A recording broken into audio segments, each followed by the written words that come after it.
In this video, we're going to look at the Panasonic S1's problematic continuous autofocus. Here's the story.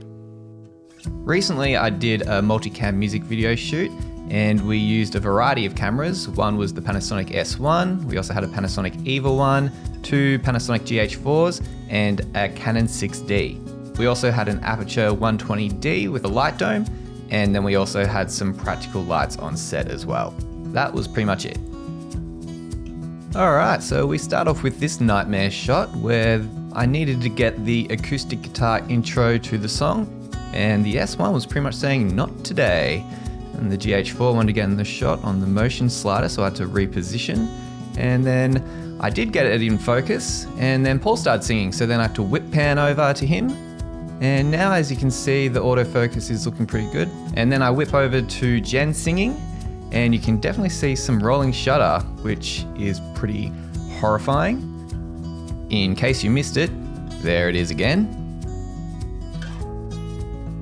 And now we've got a close up on the acoustic guitar. I believe I was about at 105mm focal length. So you can see how the optical image stabilization is working.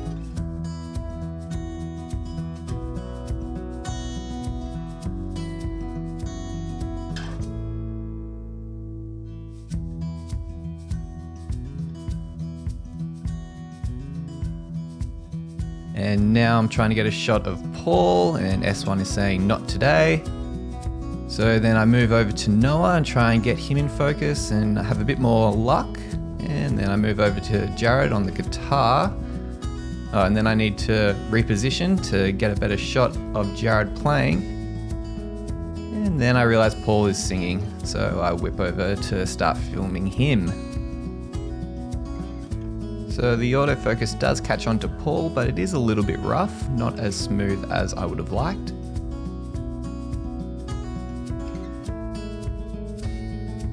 Now Paul and Jared have swapped spots, and I'm filming Paul on the guitar, and then I move over to Jared singing and eventually get focus. Wasn't too bad, wasn't as quick as I'd like, but not the end of the world.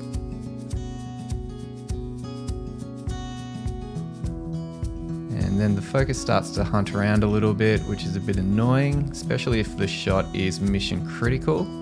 But luckily, because we're in a multicam shoot, I had plenty of coverage. So if something like that happens, I can just cut to one of the other shots.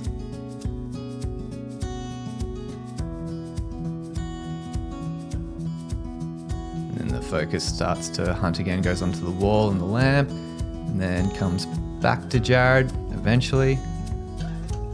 I think after that, I flipped from autofocus continuous to manual, just so it wouldn't go hunting again.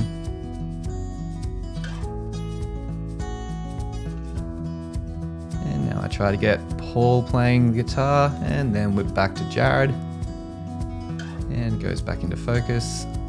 So the focus is kind of hit and miss. Sometimes it works nicely, sometimes it has a mind of its own.